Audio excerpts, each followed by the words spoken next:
할렐루야.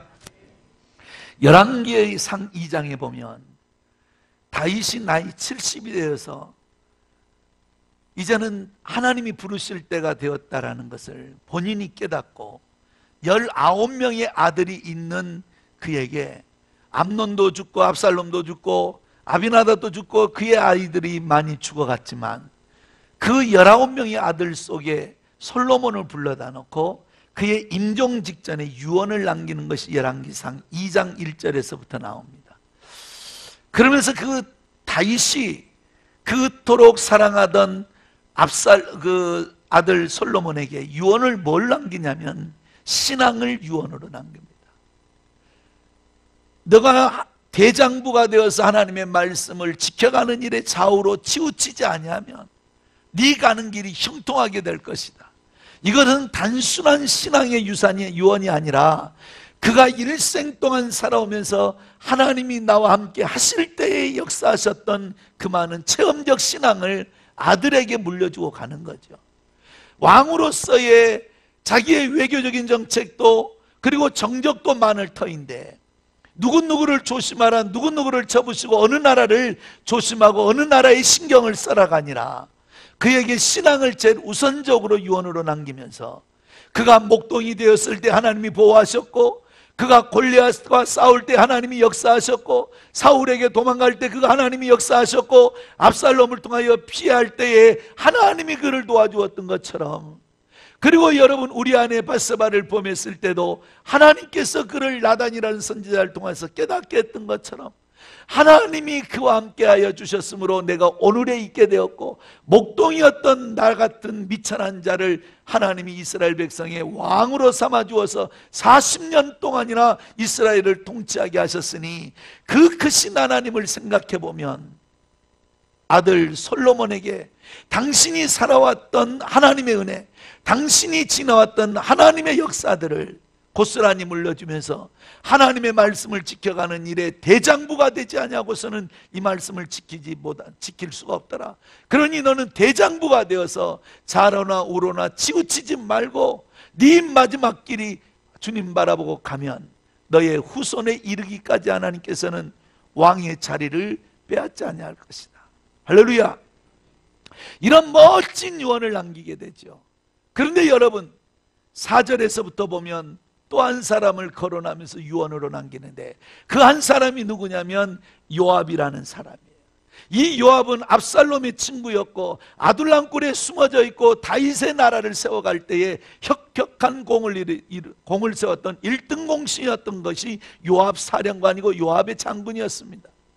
이 요압과의 다윗과의 관계는 끊을래야 끊을 수 없는 불가분의 관계였어요. 왜냐? 좋은 것도 같이 했지만 나쁜 것도 같이 했었고 힘든 것도 같이 했지만 편한 것도 같이 하면서 이 요압이라는 사령관은 누구였냐면 우리아의 바세바를 범했을 때도 이 우리아를 전쟁에 나가서 죽게 만들었던 자가 그 일의 계략을 꾸몄던 자가 누구였느냐? 바로 요압이었어요. 그래서 이 요압은 다윗의 약점을 가지고 있었던 사람, 다윗의 약점. 이 다윗의 약점을 가지고 있었기 때문에 다윗에게는 필요한 존재였지만 당신의 약점을 가지고 있는 이 요압이라는 자가 그에게는 때로는 너무나 피 묻은 칼을 자주 휘두르는 그런 자였기 때문에 다윗에게는 불편한 관계였던 게 사실이었어요. 그래서 아마샤라는 자와 아브넬이라는 자를 다윗의 총애를 받게 되고 다윗의 사랑을 잊게 되니까 요압이라는 자가 질투하고 시기를 해서 아브넬과 아마샤를 칼로 쳐 죽여버리는데 다윗이 죽기 전에 솔로몬에게 유언하기를 너가 요압이라는 자가 평안하게 백발이 되어서 수월로 내려가지 못하게 해라. 요압이라는 자를 향하여서 그가 평안한 가운데서 백발이 되어서 천수를 누리고 죽지 못하도록 네가 처리해라. 이것을 남기는 거야. 왜냐? 너무 그에게 있어서 마지막에는 10명의 부하를 데리고 그래도 자기에게 쿠데타를 일으켜서 자기를 마하나임으로 도망가게 했던 그 다윗이었지만 압살롬을 죽여서는 안 된다고 하지만 다윗의 사랑을 받으려고 이 요압이라는 자가 10명의 부하를 데리고 가서 압살롬을 쳐 죽였던 자가 누구냐? 바로 요압이라. 그 요압이라는 사람은 장수였고 똑똑한 지혜로운 자였지만 다윗의 왕의 총애를 독점하려고 하는 그런 욕심을 갖게 되면서 다윗의 마음에 상처를 너무 많이 입혀서 당신의 약점을 알고 있었던 요압을 어떻게 처리할 수가 없으니 너가 지혜로우니 너의 방법대로 이 요압을 백발이 되어 수월로 내려가지 못하게 해달라는 유언을 남기는데, 오늘날 여러분, 때로는 우리가 이 요압 같은 사람을 만났을 때 충성도 다하고 미운 짓도 다하고 살아갈 때에 얼마나 사람들에게 상처를 입히고 부담되어지는 존재인가. 이 다윗이 기억했던 사람은 좋은 사람도 기억했지만 이 요압이라는 당신에게 있어서 너무 정치적으로 부담이 되어진 그를 유언으로 남기면서 결국에는 이 솔로몬이 그를 처단합니다. 또 한 사람을 유언으로 남깁니다. 그것이 뭐냐? 시므이란 자입니다. 아들 압살롬에게 쿠데타가 일어나서 이 요압이라는 이 다윗이 이 압살롬에게 쫓겨가서 그 3,000명의 군사들과 더불어서 요단을 건너 마하나임으로 도망가는데, 이 시므이라는 자가 사무엘하 19장에 보면 비루한 자여 자식에게 쫓겨가면서 별 비난들을 다하고 조롱을 하고 멸시를 해버리는데, 세상에 그토록 충성하던 장군이, 충성하던 사령관이 아들에게 쫓겨가는 애비의 심정이 얼마나 외롭고 고통스럽고 괴로웠겠냐. 근데 그 뒤에다 대고 피를 많이 흘렸던 자여, 비루한 자여, 어리석은 자여, 불쌍한 자여, 도망가는 자여, 쫓겨가는 자여 하면서 조롱하는데, 그 조롱의 소리를 듣고 요단을 건너 마하나임에 가서 피하고 살게 돼요. 그런데 이 요압이라는 자가 압살롬을 쳐 죽여버리게 되면서 예루살렘으로 돌아오게 되어지지요. 근데 돌아오는, 요단을 건너서 돌아오는데 이 시므이라는 자가 1,000명의 군사를 이끌고 다윗 왕 앞에 가서 하는 말이 뭐라고 하냐면, 이 1,000명의 군사와 지난날에 내가 왕께 행하였던 어리석음을 불쌍히 여기시고 나를 죽이지 않는다고 약속해 주세요. 그래. 그러니 1,000명의 군사를 이끌고 가는 것은 나를 따르는 군사도 1,000명이 된다. 그러니 나를 죽이면 이 1,000명의 사람도 다 죽는 것이다. 내가 당신을 도울 터이니 지난날의 나의 허물과 지난날의 나의 부족함과 지난날의 어리석음을 나를 불쌍히 여기고 죽이지 않겠다고 서약해달라고 하는데, 이 사람은 다윗에게 진정으로 용서를 구하는 것이 아니라 기회주의자처럼 살았던 그를, 그래서 다윗이 약속을 해줘요. 내가 너를 죽이지 아니하리라. 그런데 다 솔로몬에게 유언을 남겨요. 뭐라고 남기느냐? 열왕기상 2장에 보면 뭐라고 남기느냐? 이 시므이가 백발이 되어서 음부로 내려가지 못하게 해줘라. 그래서 마지막까지 그의 인생을 천수를 누리지 못하도록 평안한 가운데, 안전한 가운데서의 수월로 내려가지 못하도록 유언을 남겨야 되는데, 솔로몬이 그 일을 그렇게 하죠. 근데 그 구절에 보면 3명이 나오는데, 열왕기상 2장에 보면 바르실레라는 자가 나와요. 이 바르실레라는 사람은 어떤 사람이냐? 다윗이 아들 압살롬에게 쫓겨서 요단을 건너 도망가는데 얼마나 비참하겠어요. 애비가 아들에게 쫓겨가, 부모가 자식에게 쫓겨가, 그것도 정치적인 야망을 품고 쿠데타를 일으켜서 준비되지 않은 채로 도망가는 이 다윗이 뭐 하나 입을 거 먹을 거 마실 것 하나도 준비되어지지 않는데 그가 도망갔더니, 그 도망가는 곳이 어디냐? 마하나임이었는데 그곳에 갔더니 나이가 80이 다 되신 바르실레라는 어른이 살고 있는데, 열왕기상 여러분 성경에 보면 사무엘하 17장에 보면 뭐라고 말하냐면 이렇게 말해요. 얼마나 시장하고 배가 고프고 춥고 가랄까. 그래서 그에게 우유도 갖다 주고 버터도 갖다 주고 치즈도 갖다 주고 그릇도 갖다 주고 양식도 갖다 주면서 이스라엘 백성들 다윗과 더불어서 지극정성으로 그를 도와주게 됩니다. 압살롬이 죽었어요. 이제 예루살렘으로 돌아와요. 3년 동안이나 바르실레가 지극정성으로 그를 도와주었는데 예루살렘으로 돌아오면서 다윗이 제안을 하게 되죠. 뭐라고 제안하냐면 이런 제안을 해요. 나와 함께 예루살렘으로 올라가자. 그랬더니 이 바르실레라는 사람이 뭐라고 이야기를 하냐면 내 나이가 80이라 좋은 것을 먹어도 좋은 줄 모르고 좋은 옷을 입어도 이쁜 줄 모르니 내가 당신에게 무슨 베푼 것이 있다고 나에게 은혜를 베풀어 주시려고 하시나이까. 나는 내 열조와 함께 이곳에서 묵기를 원하고 내 열조가 묻었던 이곳에 살기를 원하나이다. 그러나 김함이라는, 나는 성경에 나 성씨를 가진 사람이 나온 걸 처음 봤어. 바르실레의 아들이 누구냐면 김함이야. 김함. 내 아들 김함을 주께서 기억해 주옵소서. 그래. 멋지지 않습니까? 내가 당신께 베푼 것은 없지만 굳이 당신께서 내게 베풀어 주시는 은혜가 있다면 김함이라는 이 아들 하나를 당신의 지역의 예루살렘에 들어가시거들랑 기억해 달라고 하는데, 다윗이 나이 70이어 죽게 생겼을 때 솔로몬에게 뭘 유언을 남기느냐. 사무엘상 열왕기상 2장에 보면 바르실레 그의 자손들을 불러다가 너의 상에서 함께 은총을 베풀어 주어라. 할렐루야.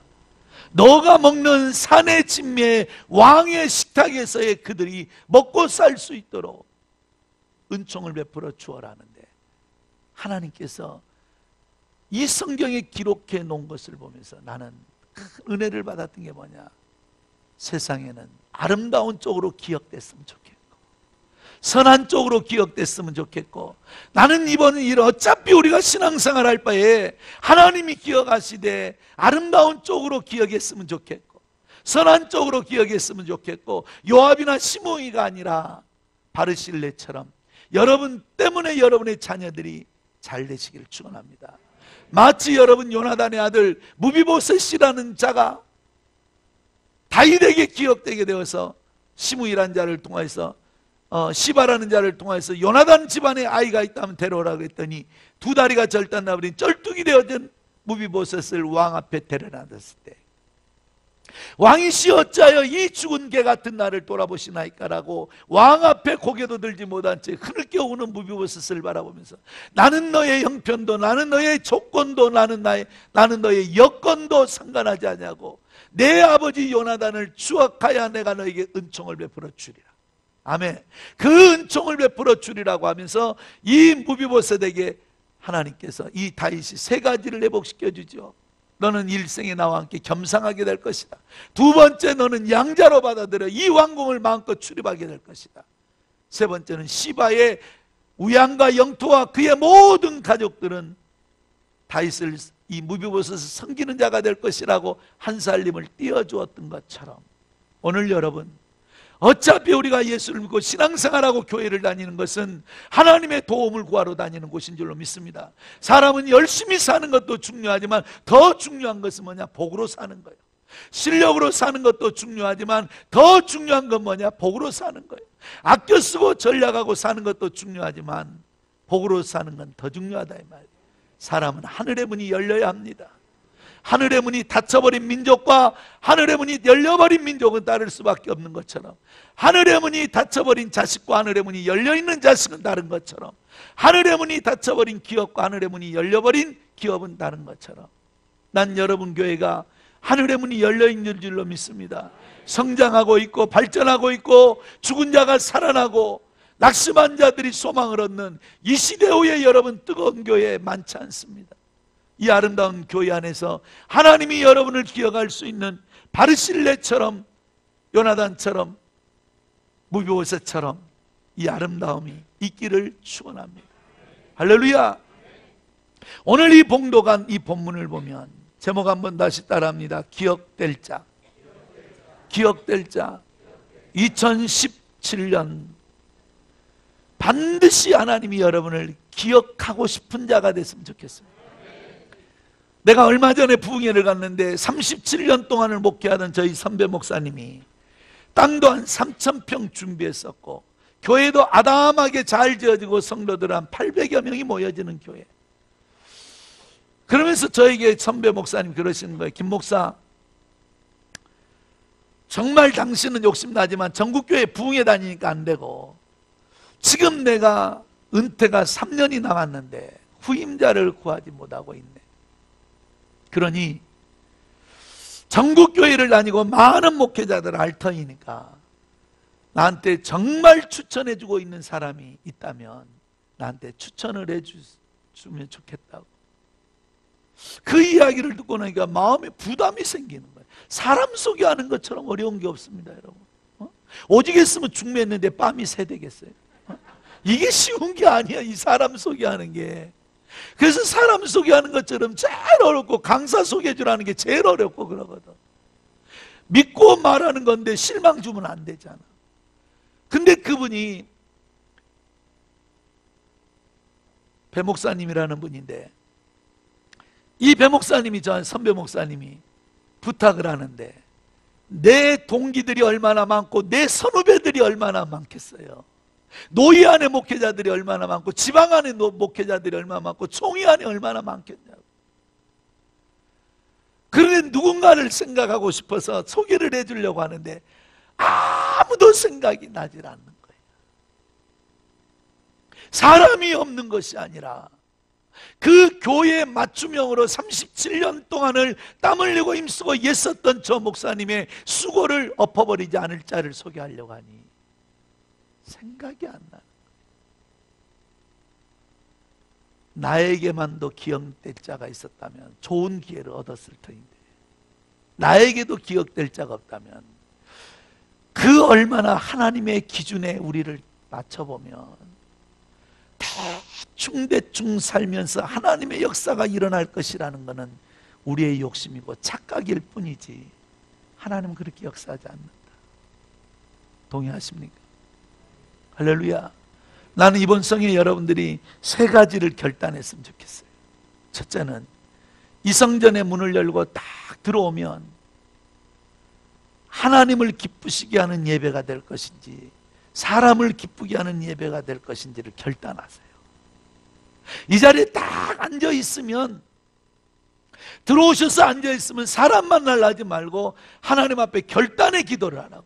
하나님, 내가 이번 성에 하나님을 기쁘시게 하는 성회가 될 것인지 내가 사람을 기쁘게 하는 성회가 될 것인지 결단하셔야 돼요. 두 번째는 준비된 예배를 드릴 것인지 해치우는 예배를 드릴 것인지 결단하셔야 돼요. 나 이번 성에 하나님 2017년도를 승리하고 살기 위해서는 내게 하늘의 문을 열어주시기 위해서는 하나님, 내가 준비한 예배를 드려보자. 아멘. 이미 교회 문을 열고 들어오기 전에 여러분의 집의 문을 열고 나올 때 우리가 준비된 예배인지 아니면 스쳐 지나가는 예배인지가 결판날이라 믿어요. 아멘. 준비된 예배 하십시다. 세 번째는 뭘 결단해야 되느냐? 신령과 진리로 예배할 것인지 내 방식대로 예배할 것인지를 결단하셔야 돼요. 신령과 진리로 예배한다는 이 말의 의미는 많은 사람들이 이 본문에 대해서 이해를 많이 못하던데, 이 말이 무슨 말이냐면 쉬운 표현으로 여러분에게 말씀해 드리면 하나님의 방식으로 예배할 것인지 내 방식으로 예배할 것인지를 결단하라고. 할렐루야. 하나님의 방식으로 예배할 때 하늘의 문이 열려지고 하나님의 방식으로 예배할 때 하나님이 받으시고 하나님의 방식으로 예배했더니 아벨의 예배를 받으시고 가인의 예배는 받지 않더라 이 말이요. 어차피 이 자리에 앉았다 가는 길이라면 하나님이 받으실 만한 예배가 되어지기를 축원합니다. 그러면 하늘의 문은 열려져요. 우리 아들이 하루는 그러는 거야. 아빠 세상에 안무 잘하는 애들, 춤 좀 잘 추는 애들 좀 모집한다고 했더니 얼마나 애들이 춤을 잘 추는지. 우리 춤은 춤도 아니더래. 온몸이 관절이 꺾어지는데 세포까지 꺾어지더래. 세포까지. 춤을 얼마나 잘 추는지. 그래서 춤을 얼마나 잘 추는지 자기는 자기 추는 건 춤도 아니래. 한 번은 얼굴 잘난 놈들 좀 뽑은다고 했더니 얼마나 얼굴이 조각 같은지, 장동건 아저씨는 얼굴도 아니더래. 얼마나 믿어지지 않았으면 코끝을 지가 돌려봤대. 이렇게. 플라스틱, 실리콘 들었는지 안 들었는지. 자연산인데도 조각 같은 미남들이 많더래. 우리는 이해가 안 돼. 왜냐하면 안 봐봐가지고 아직까지. 그러니까 그러려니 하고 들으세요. 네. 또 한 번은 이러는 거예요. 아빠 세상에 노래 잘하는 것들 좀 모집한다 했더니 노래를 얼마나 잘하는지. 우리 노래는 노래도 아니 그렇게 잘하다 그랬더니 어마어마하다. 근데 얘가 하는 말이 있어. 아빠 근데 신기한 게 대중성이 없어요. 노래 잘한다고, 얼굴 잘생겼다고, 춤 잘 춘다고 되는 것이 아니라 호감가지가 않더래. 호감가지가. 네 눈에 그게 보이던 그랬더니 보인대. 네가 차라리 목회해라. 나는 지금 25년을 해도 성도들이 안 보인다. 믿었는데 얻어 터지고, 의지했는데 얻어 터지고. 얼마나 얻어 터졌는지 얼굴 부은 거 봐봐. 부기가 올라가지고. 목사님들 배 나온 거 배가 아니에요. 부기가 올라온 거지. 여러분, 세상은 똑똑한 사람만 사는 세상이 아니라 복을 받은 사람이 사는 세상이에요. 하늘이 열려져야 인생이 달라지더라. 하늘이 열려져야. 그래서 여러분,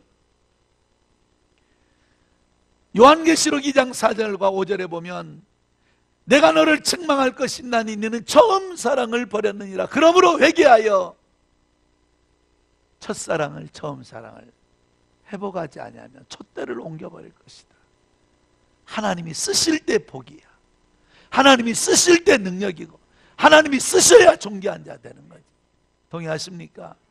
그래서 여러분, 이 로마서 16장을 읽어보면 많은 사람들이 생각할 때는 원래 로마서라는 16장까지 되어 있는데 12장까지는 교리에 대해서, 그리고 예수를 믿으면 어떻게 되어지는가, 그 교리에 대해서 말씀하셨고 13장부터 15장까지는 뭐에 대한 이야기냐, 그러면 12장부터는 뭐에 대한 이야기냐, 믿고 난 자에 어떻게 살아야 하나님이 영광을 받으시고 어떻게 살아야 너희가 복 있는 자인가, 이걸 삶을 가르쳐 주는 것. 이미 시간은 15장으로부터 로마서에 보내지는 편지는 다 끝난 거야. 근데 16장 하나에 당신의 목회하던 동안에 잊을 수 없었던 사람들의 이름을 기록을 해서 베베곤사라는 손에 들려서 로마에 편지를 보낸 거야. 나는 이 바울이라는 사람이 순교했던 사람이었고 선교에 고지식한 그런 면모가 있었기 때문에 좀 냉정한 인간 스메따의 히토가 아니었나 이 생각을 했는데, 그런데 그게 아니고 다윗의 바울의 서신을 읽어보면 특징이 뭐냐면 참 따뜻하다는 생각을 해요. 마음이. 왜냐? 뭘 보고 하느냐? 그의 모든 서신의 특징 중에 하나가 자기 목회 사역에 도왔던 사람들을 꼭 서신 끝자락에 집어넣어서 그들을 남들에게 전달해주고 있다는 거예요. 이게 얼마나 고마운 거예요. 여러분의 목사님이 집회 가시거나 여러분의 목사님이 헌신 예배 가셨을 때 예화를 어디 걸 하느냐? 여러분의 뽑았던 것을 예화를 하는 거예요. 잘했던 사람, 잊을 수 없었던 사람, 고마웠던 사람, 믿음의 사람, 은혜의 사람들을 전하는 거죠. 저도 부흥회를 다니면서 내가 우리 교인들의 부정적인 예화는 절대 듣지 않습니다. 왜 안 듣냐? 제가 부흥회 초창기 철이 없었을 때 보고 드는 것이 많지 않고 우리 교인들에 제한되어 있고 한정되어 있었기 때문에 좋은 것도 우리 교인들을 예화를 드렸고 나쁜 것도 우리 교인들을 통해서 예화를 드렸어요. 근데 신기한 것은 이 강단이 생명의 강단이라는 게 왜 무섭냐? 신명기 21장 5절에 보면 내가 선택하여 세운 종들의 그들의 말대로 되리라고 했던 것처럼 부정적인 예화를 했던 가정들은 얼마 가지 않아서 교회를 떠나게 되고 무너져 버린 걸 너무 많이 본 거예요. 그래서 우리 교인들은 그런 이야기를 해요. 목사님은 축복만 해주세요, 축복만 해주세요, 항상 칭찬만 해주세요 하는데 이런 이야기를 내가 무의식 중에 한 번 했더니 우리 교인들이 말하는 것이 그렇게 무서워지는 때는 처음 느꼈다는 거지. 오늘 여러분 누군가에게는 기억되고 선한 쪽으로 기억되는 것도 좋지만 특별히 하나님이 저와 여러분을 선한 쪽으로 기억하시기를 축원합니다. 할렐루야.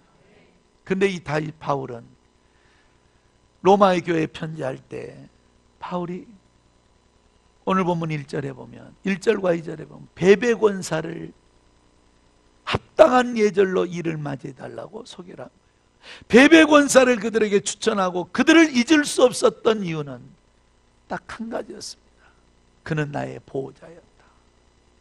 얼마나 감사합니다. 어느 목사님이 그랬다 그래요.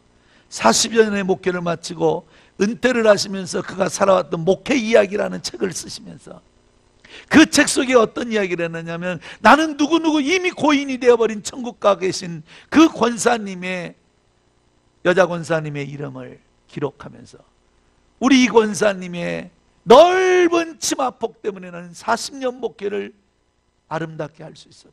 잘 마칠 수 있었다. 우리 권사님의 넓은 치마폭은 나의 허물과 나의 부족함과 나의 흠과 나의 모자람을 다 덮어 주었기에 내가 이 40년을 견딜 수 있었다. 이게 진짜 보호자 아닐까요? 이런 멋진 여자를 어떻게 바울이 잊어버릴 수 있었겠어요?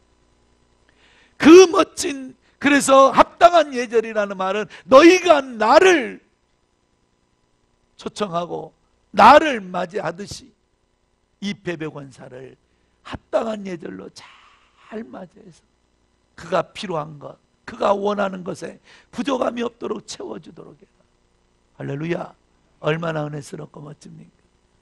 이런 영적인 보호자 같은 얼마나 고마웠으면 이 베베권사를 잊지 못하고 로마의 교회에 소개를 했겠냐. 두 번째는 누구를 잊지 못하냐면 브리스길라 아굴라, 메투엘리라는 주석가는 이 내용을 이렇게 썼더라고. 사도행전에 보면 아굴라와 브리스가, 오늘 본문에 보면 브리스길라 아굴라, 어떻게 부부의 이름이 항상 아굴라라는 남편을 먼저 넣지 않냐고. 어느 곳에는 브리스길라 아굴라, 아굴라와 브리스길라 이렇게 이름이 앞에 쓰는 이름이 달라질 수 있는가. 메투엘리 주석가는 그렇게 했더라고. 부부였지만 주의 종을 섬기는 것이 경쟁하듯이 섬겨져서 그 열심과 그 노력했던 것들을 그 시기마다 서로의 경쟁하듯이 열정을 보였기 때문에 고마움을 앞선이에 넣었던 것이 아니겠는가. 근데 이들이 고마웠던 것은 다른 것이 아니라 천막을 입고 다니면서도 바울을 도왔던 그가 목이라도 내놨다. 오늘 보면 4절에 목이라도 내놓는다고 했으니 뭔들 못 나눴겠냐. 할렐루야. 오늘 보면 16장 3절을 한번 읽어봐요. 3절. 16장 3절 시작.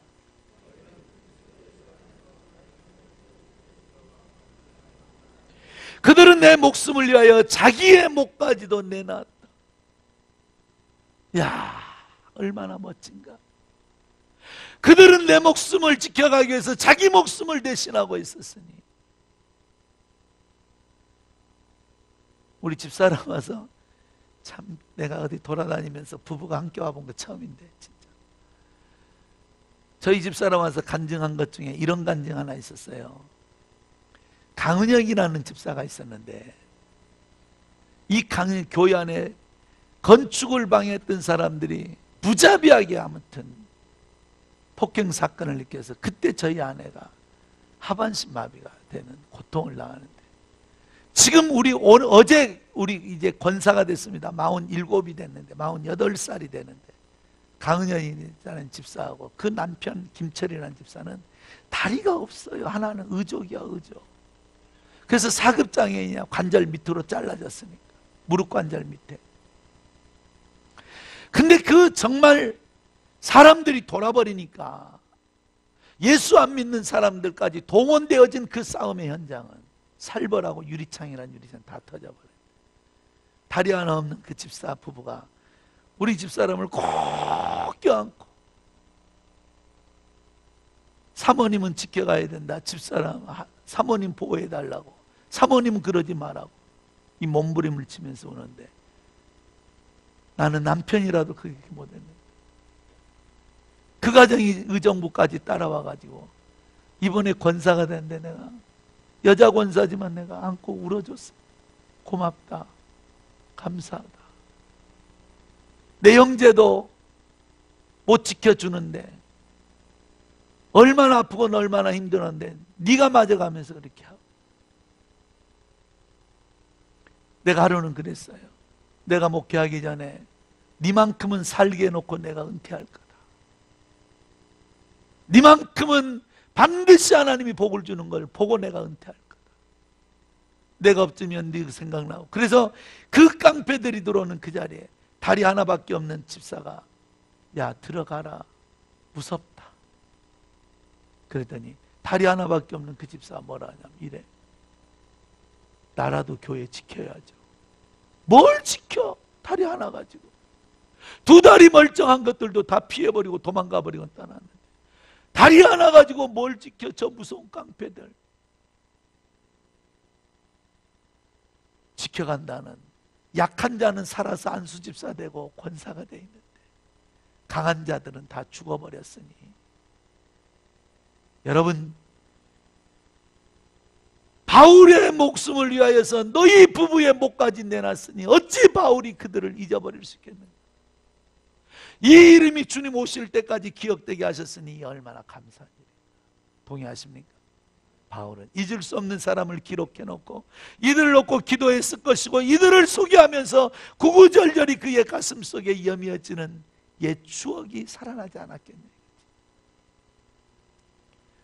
바울은 또 한 사람, 대표적으로 여러분이 소개하면 13절에 이런 사람이 나옵니다. 다 같이 13절 시작.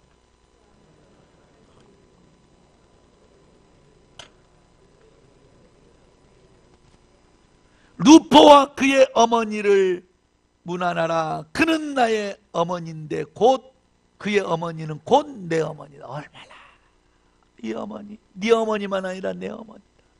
근데 도대체 이 관계는, 루포와 그의 어머니는 어떤 사람이었기에 이 성경에 기록하고 있냐면, 이것은 마가복음 15장 21절을 읽어보지 않으면 답이 나오지 않아요. 자, 그거 하나만 찾아봅시다.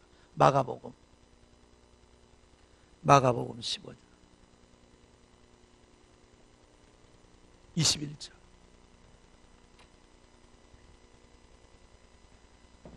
마가복음 15장 21절 시작.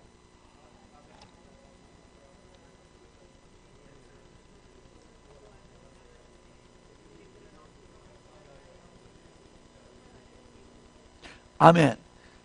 루포의 아버지 알렉산더, 시몬이라는 구레네 사람 시몬이 누구냐면 루포의 아버지야. 그 루포의 아버지가 어떤 사람이었냐면, 이 사람은 억지로 십자가를 지고 골고다까지 올라갔던 사람인데, 왜 억지로 십자가를 지고 가게 되냐? 예루살렘에는 항상 시시때때로 사형 집행이 열려질 때였기 때문에 예루살렘의 도시의 사람들은 이 십자가를 지고 가는 이 사건들을 너무 많이 보고 살아서 시간에 맞춰서 십자가를 지고 올라가야만이 사형 집행이 가능하기 때문에 그 죄수들이 이 십자가를 지고 올라가다가 쓰러지고 넘어지게 되면 시간을 맞추지 못하기 때문에 옆 사람을 아무나 끌어다가 이 짐을 대신 지고 가게 하는 것을 이미 예루살렘의 사람들은 다 안다 이거야.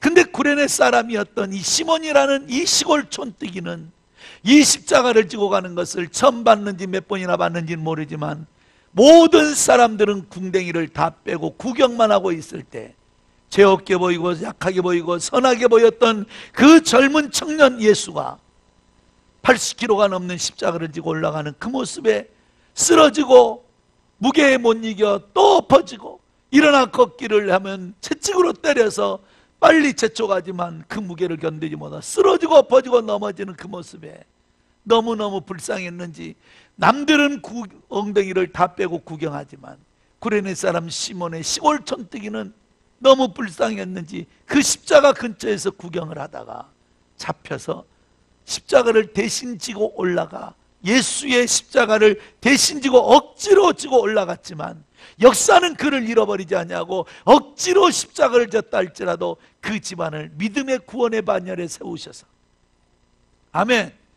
바울의 동역자가 되게 했고 바울의 돕는 자가 되게 하여서 루포와 그의 어머니를 잊을 수 없는 사람으로 기억하고 그들을 문안하라고 하였으니, 우리가 주의 일이라는 것은 여러분 가고 싶어서만 가는 것이 아니라 가기 싫어도 가야 될 때가 있어. 주의 일은 하고 싶어서만 하는 것이 아니라 하기 싫어도 해야 될 때가 있어. 아멘. 가기 싫을 때 가고 하기 싫을 때 할 때 우리에겐 나타나는 현상이 뭐냐? 그때 눈물이 나는 거예요. 성경은 그 눈물을 한 방울도 땅에 떨어지지 않냐고 주의 병에 담아서 눈물의 양이 축복의 양이 되게 하시고, 눈물의 깊이가 축복의 깊이가 되게 하시고, 눈물의 넓이가 축복의 넓이가 되게 하셨다는 것처럼 얼마나 고마웠으면 잊을 수 없어 이 성경 기록했을까. 오늘 여러분 이런 은혜가 저와 여러분에게도 임할 수 있기를 축원합니다. 할렐루야. 주님은 어떤 사람을 기억했을까? 또 성경에 봤더니 주님이 기억한 사람이 있어요. 그 주님이 기억했던 사람은 믿음의 사람을 기억하세요. 마태복음 8장에 보면 백부장의 믿음을 보시고, 내가 이스라엘 중에서도 하나님을 믿겠다고 말하는 수많은 사람들 속에서도 내가 이와 같은 믿음을 처음 봤다. 오늘 이곳에 주님이 찾는다면 이 믿음의 사람을 찾기를 축원합니다. 할렐루야. 이 믿음의 사람을 찾는데 믿음은 세 가지 특징이 있어요. 그게 뭐냐? 행함 있는 믿음. 아멘. 실천하는 믿음, 순종하는 믿음. 이 순종과 실천하는 믿음이었기 때문에 주님이 그 믿음의 사람을 기억하세요. 왜냐? 믿음의 분량은 주님이 역사하는 통로이기 때문에 큰 믿음에게는 큰 역사 일어나고 특별한 믿음에게는 특별한 역사 일어나는데, 마지막 때가 되어지면 주님이 말씀하신대요. 내가 믿음을 보겠느냐. 다시 말하면 이 어려운 시기가 되어지면 순종하는 사람도 없고 실천하는 사람도 없어요. 이번에 우리 노예 안에 장로 창립을 하는데 우리 집사님 한 분이 강헌식이라는 강헌식인가, 그 노예 안에 교육부장이었는데 그분이 이번에 우리 임직식 때 와서 사회를 봐주시면서, 그래 성도들에게 부담되는 일 안 시키려고 이렇게 했는데 몇몇 세워지는 임직자들이 이번에 우리가 헌신을 마음껏 한번 하게 정하지 말고 우리 믿음에 맡겨주세요. 그들이 믿음에 맡겨주세요. 그래서 목사님이 그래 믿음에 맡길 테니 무엇인가 한번 하나님 앞에 성도들 앞에 기념될 만하게 한번 충성하고 결단하고 헌신하고 한번 가보자 그랬더니, 그렇게 원했던 장로님이 50만 원 헌금하고 50만 원 하면서 그분이 결국에는 교회 안에 그 물질의 문제가 아니라 자기의 믿음을 허세를 부리고 사는 거죠. 허세를 부리고. 오늘 여러분 우리가 허세 부리는 믿음이 얼마나 많냐. 이 믿음에서 벗어날 수 있기를 축원합니다. 진실했으면 좋겠어요. 기도 많이 하는 것도 중요하고 성경 많이 하는 것도 중요하는데 정직해야 돼요. 하나님이 누구에게 역사하냐? 진실한 자에게 역사하더라는 거지. 할렐루야. 그러면 주님은 또 누구를 기억하셨느냐? 마가복음 7장에 보면 스로보니게 여인을 기억하셨어요. 이 여인은 너무 상황적으로 보면 열악해. 귀신 들려서 딸이, 그렇게 이쁘게 자라던 딸이 불에도 넘어지고 물에도 넘어지고 귀신이 그를 끌고 다니는데, 여러분 부모된 우리들이 내가 아픈 거는 참아도 자식이 아픈 거는 가슴이 찢어져. 그렇죠? 그 이쁘게 자라는 딸이 귀신 들려서 물에도 넘어지고 불에도 넘어지고 천하게 살아가는데 엄마의 마음이 얼마나 답답하겠어요. 나도 저희 아내가 아픈데 한양대병원에 입원해 있을 때 도둑질을 해서라도 내가 고쳐놓으랬어요. 진짜예요. 그런 절박한 마음으로 다니는데, 나 진짜 창피한 이야기 하나 해드리면, 왕십리 앞에 가면 한양대병원 앞에 가면 왕십리인데 전봇대마다 대형 병원들 앞에 가면 기치로라는 거 써놔요. 기치로 이런 거. 그래서 밑에 전화번호를 이렇게 잘라놔. 하나씩 띄어다가 명함처럼 전화하라. 난 목사인데, 그래도 목사인데, 그게 내 눈에 들어오는 거예요. 난 그걸 띠러 갔어요.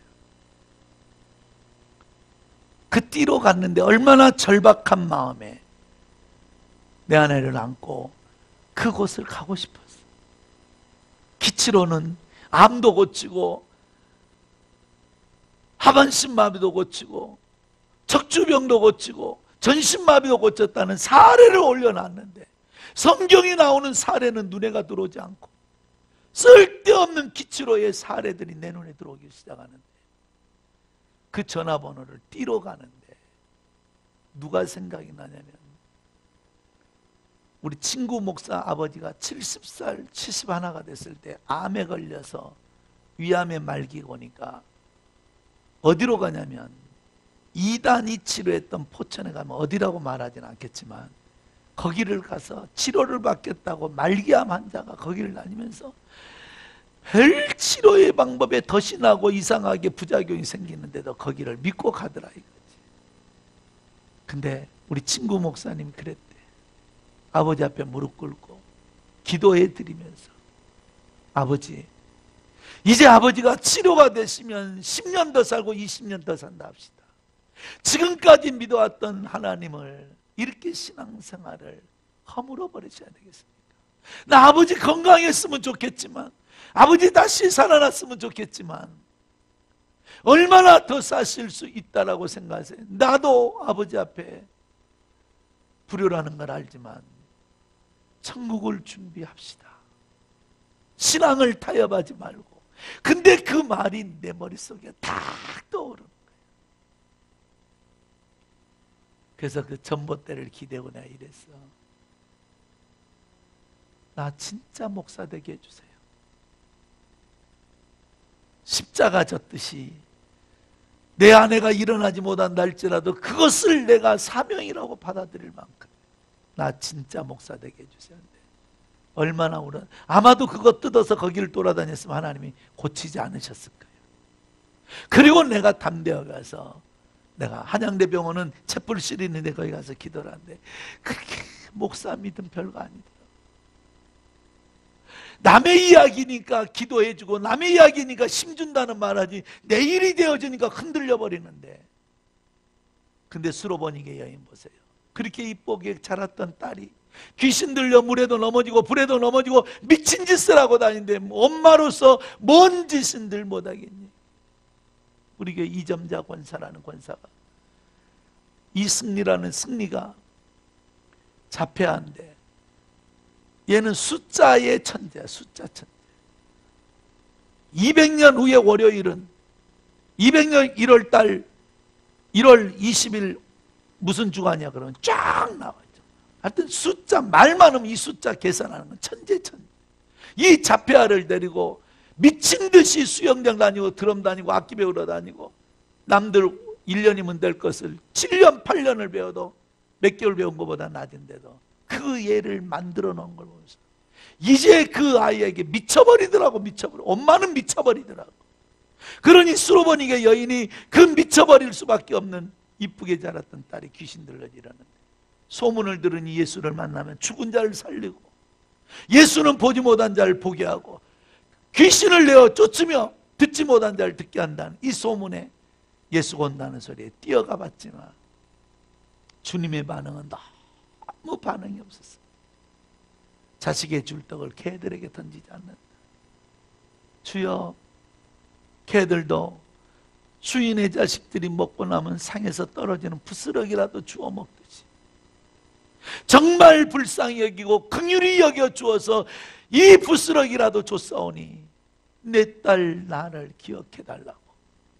여러분, 주변이 얼마나 싸늘했겠어요. 절박한 심정으로 자식 때문에 쫓아온 아내에게 개한테 비유하면서 그것을 이야기를 하는데, 우리 주님이 오늘 왜 저러시냐? 제자들은 그럴 수도 있었을 거예요. 나는 이 본문이 뭘 의미하냐면, 목회를 25년을 해오면서 때로는 알게 모르게 상처 준 사람은 없는데 지만 상처받았대. 시험 준 사람은 없는데 지가 시험 들었대. 그러니 독박을 쓰듯이 지가 시험 들었다고 하니 내가 준 자가 돼버렸고, 지가 상처받았다고 하니 내가 상처 준 자가 돼버렸지만, 중요한 것은 뭐냐? 자존심이 때로는 상하고 속상할 때마저도 이겨가는 그를 하나님이 축복하더라고요. 교회 일하다 보면, 사람 뭉쳐 있다 보면 속상할 때 많아.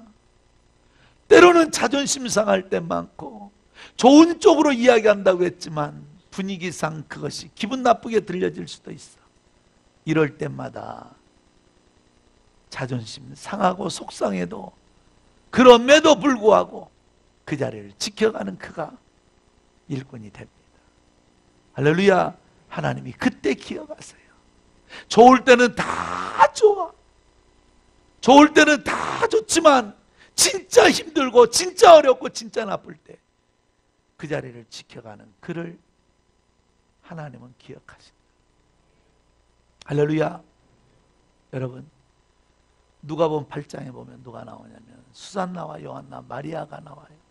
하나님은 누구를 기억하셨느냐? 마리아를 기억하셨고, 수산나를 기억하셨고, 요한나를 기억하셨고, 그들은 그들의 소유를 팔아, 그들의 소유를 팔아 우리의 쓸 것을 공급했던 자들이었기 때문에 주님의 제자들과 주님을 공격기에 그들을 잊을 수가 없었던 것이죠. 요한복음 12장에 보면 주님은 또 누구를 기억하셨냐면 옥합을 깨뜨렸던 마리아를 기억하시고, 이 여인은 복음이 끝날 때까지 잊지 않도록 부탁했다는 거죠. 할렐루야. 여러분의 시간이 옥합이 되시길 바라고, 오늘 이 예배가 옥합이 되시길 바라고, 여러분의 충성이 옥합이 되어지기를 축원합니다. 할렐루야. 그러면 주님은 누구를 또 기억하셨을까? 제자 요한을 기억하셨어요. 세례 요한은 순교했고, 제자 요한.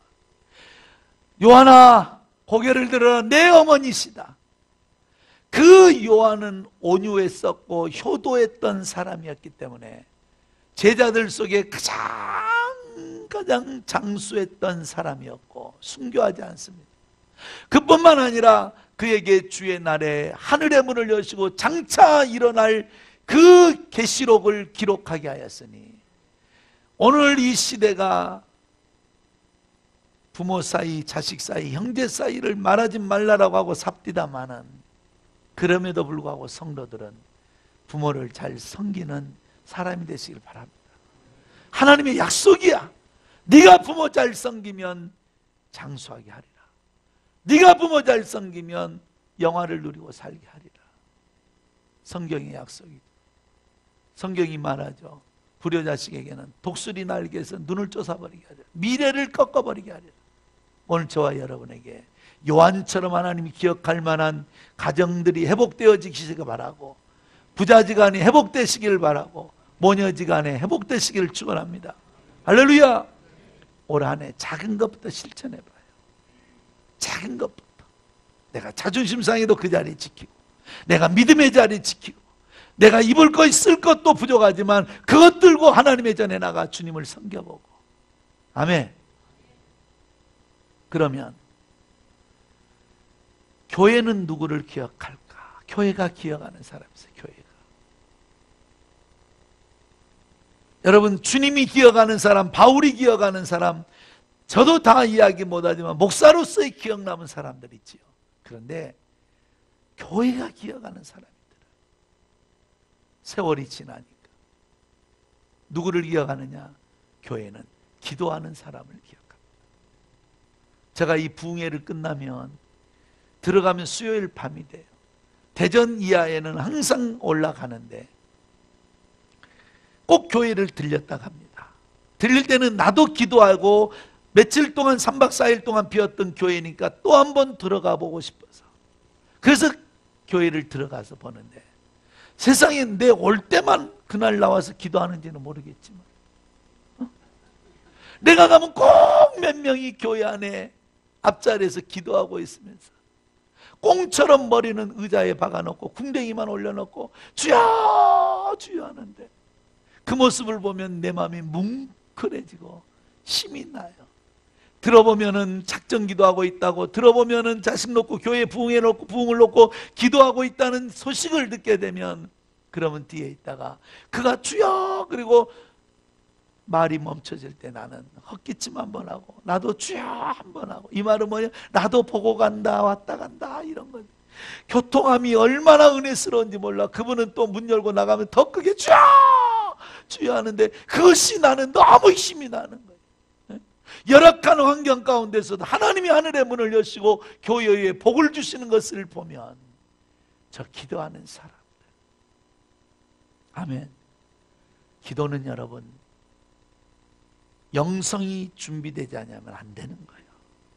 기도는 시간 때문에 없어서 못하거나 피곤해서 못하거나 힘들어서 안 되는 것이 아니라, 영성이 살아있지 않으면 이 기도는 되어지지 않아요.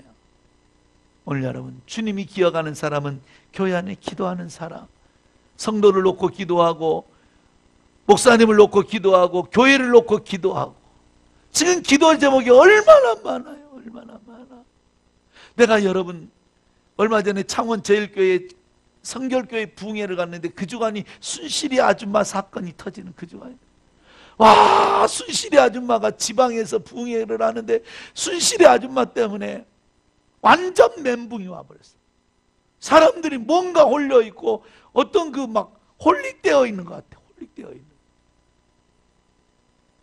오늘 우리들은 주님에게 중독되시길 바랍니다.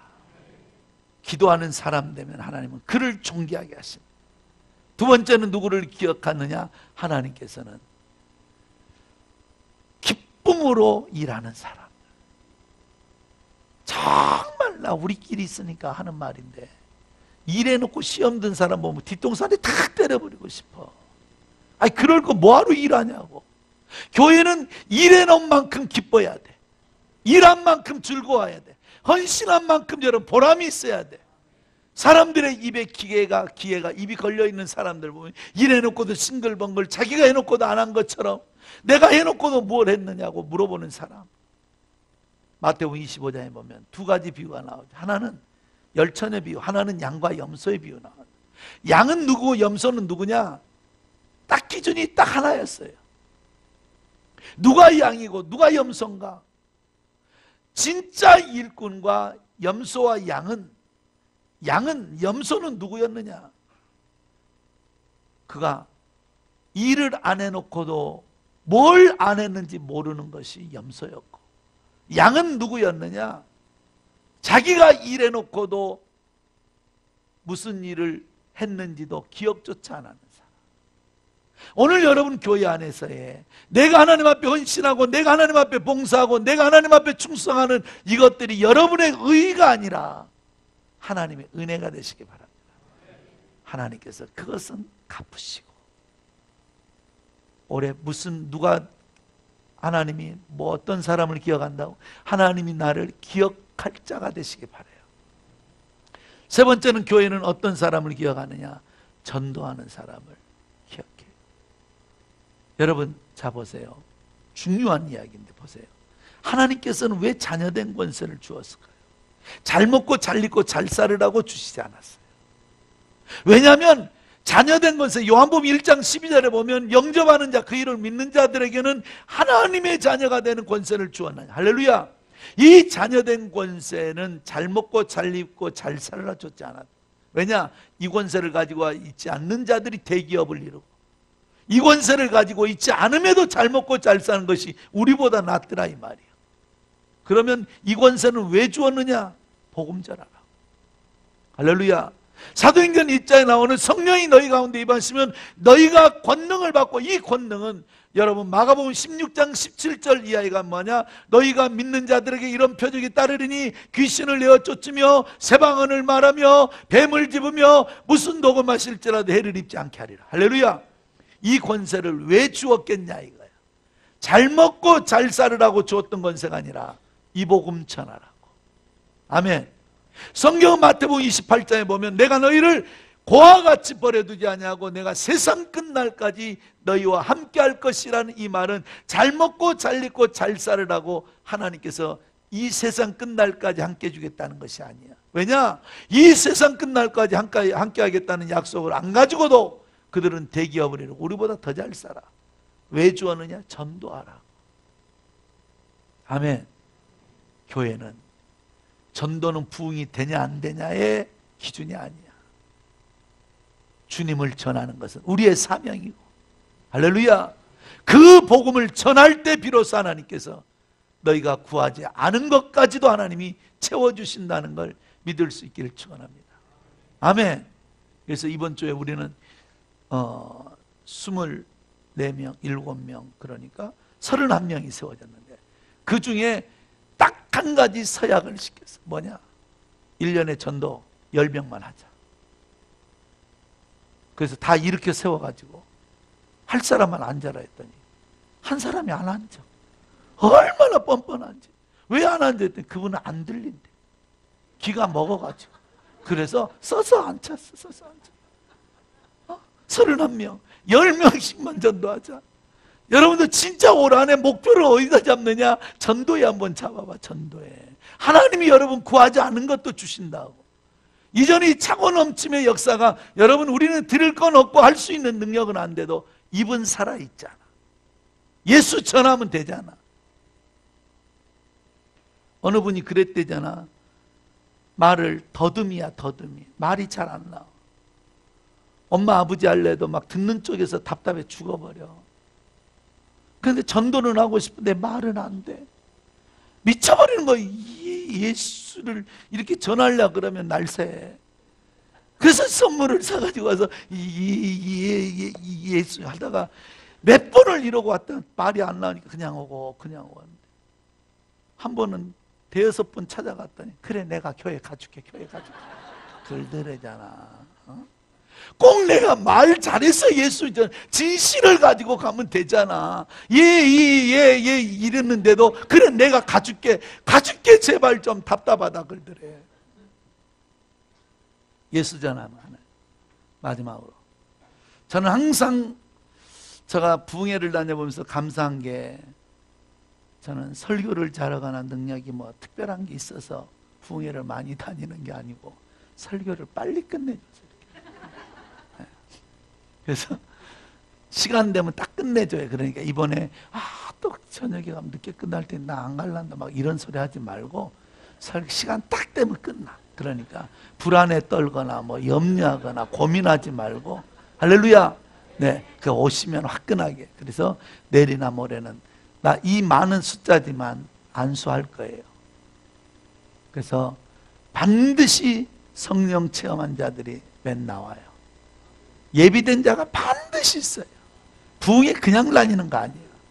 34년 만에 방언받았다고 70이 넘은 권사님 뽀뽀해가지고 그 부기가 안 빠져가지고 지금 막 하나님의 역사가 일어납니다. 할렐루야. 그래서 시간 사모하면서 참석하십시오. 낮이든 밤이든 하나님이 은혜 주시는 대로, 영감 주시는 대로 뛰어내려가서 같이 기도하고 함께 같이 울어보고 함께 같이 찬송해보고, 정말 이것이 영적 축제가 되어져야 2017년도 테이프를 잘 끊어야 한 해를 승리할 수 있습니다. 아멘. 마무리합시다. 하나님은 누구를 기억하느냐? 감사하는 성도를. 감사. 혹시 여러분 대구 서현교회 정규만 장로님 이야기 들어본 적 있습니까? 대구 서현교회 정규만 장로님이 계신데 이분은 한의사입니다. 인터넷 쳐서 정규만 장로를 쳐보면 대구 서현교회 아주 유명한 저희 교단에, 내가 부흥회 갔다 온 교회인데 그곳에 유일한 기념비가 세워진 장로님이세요. 1900년도 초에 11년도 12년도에 정인기라는 장로님, 아버지가 땅을 2000평을 교회에다가 아버지 한의사가 내놓고 30대 초반에 장로가 되면서 정규만 장로님이 장로 장립을 받으면서 하나님 앞에 서원을 하지요. 내 아버지 정인기 장로님께서 땅을 2000여 평 가까운 1900몇 평을 내놓은 이곳에 동양에서 세상에서 가장 아름다운 교회 하나를 세워놓고 내가 천국 가게 해달라는 서원을 해요. 그런데 여러분, 그 서원은 했지만 30대의 젊은 의사 장로님이 자식 키우고 먹고 살다 보니까 그는 그 서원은 까마득히 잊어버리고 세월이 지나가요. 근데 어느 날인가 이 한의사였음에도 불구하고 죽을 병이 걸려서 치료가 되어지지 않는 그 장로님이 양한방병을 쫓아다니면서 몸은 치료받지만 몸이 낫지를 않아. 몸은 시들시들 죽어가는데 하나님 앞에 서원한 것을 기억하면서 기도해요. 하나님, 내가 장로로서 장립받을 때에 하나님 앞에 내 아버지 정인기 장로님이 드려지듯 이 땅에다가 아름다운 교회 하나 세워놓고 내가 천국 가게 해달라고 서원했던 거, 오래 살고 싶어서 살려달라는 것이 아니라 하나님 앞에 쓸 때에 이 서원 하나 지키고 갈 수 있도록 나에게 기회를 달라고 울면서 기도하는데, 신기하게도 힘을 잃어가던 사람이 도리어 별약을 쓰지 않는데도 당신 스스로가 자가치료를 해가면서 몸에 힘을 얻기를 시작하는 거야. 근데 그 당시에 이 내륙지방에 경상북도 내륙지방에 괴질이 발병을 했는데 수많은 사람들이 이 괴질에 죽어가고 쓰러지고 넘어져 가는데 무슨 약을 써도 치료가 되질 않아. 근데 자기 교인 여집사님 한 분이 이 괴질이 걸려서 장로님을 찾아서 장로님 나 기도해줘, 기도해달라고 찾아왔는데 이 장로님이 약을 지어줬는데 그 약 하나가 이 괴질이 치료가 되면서 소문이 온 지역에 나면서 장로님 정규만 장로님의 집 앞에는 발 디딜 틈이 없을 만큼의 환자들이 몰려왔다고 하는데 돈을 벌기를 시작을 하는데 얼마나 돈을 쓸 시간이 없어서 쌀자루에 가마니에 집어넣어가지고 바로바로 쌓아놨다 그랬어. 그런데 난중에는 약재가 없어서 못 팔겠대. 그래서 집 뒤안에 가봤더니 호박잎이 막 무성하게 났는데 호박잎을 끊어다 삶아줬는데 그거 먹고 나서 막 기적 같은 일들이 일어나. 그러니까 하나님이 치료하는 거지. 에? 할렐루야. 호박잎을 끓여다가 삶아줬는데 그걸 먹고 치료가 되어버리니까 발 디딜 틈이 없이 돈을 버는데, 이분이 왜 그렇게 중요하고 인터넷에 올라있을 만큼 유명하고 합동측 교회인데 제가 부흥에 다녀온 선배교회입니다. 그런데 놀라운 사실은 이분은 그때만 해도 1900년도 초창기에 무슨 돈들이 있었겠어요. 먹고 살기 힘들 텐데 헌금은 하고 싶은데 헌금 드릴 것이 없어. 그런 사람들 전 교인들의 한 사람 한 사람의 이름으로 쉬어보지도 않고 헌금해드리고, 목사님의 이름으로, 장로님의 이름으로, 권사님의 이름으로, 저 가난한 성도의 이름으로, 온 성도들의 이름으로 쉬어보지도 않고 버는 것마다 지어서, 왜냐? 자기 이름 높이려고 한 것이 아니라 교회를 칠 때는 벽돌 한 장이라도 우리 이름으로 올려놔야 내 교회 된다. 아멘. 그렇게 해서 그가 전 성도들의 이름으로 헌금을 해드리고, 그리고 세상에 교회를 완공하고 비단화 없이 졌으니 입당과 더불어서 헌당을 해야 되는데 헌당식을 못하게 만들어. 왜 못하게 하느냐? 교회가 자기에게 준 감사패와 공로패를 받을 수가 없어. 하나님이 하신 거예요. 그래서 그분이 사후의 공로패를 후손들에게 전해준 교회가 유명해요. 근데 놀라운 사실은 이번에 서문시장에 불났죠. 서문시장의 한약재 거리에 가장 번성한 후손들이 누구냐? 정규만 장로님의 자손들인데. 아멘.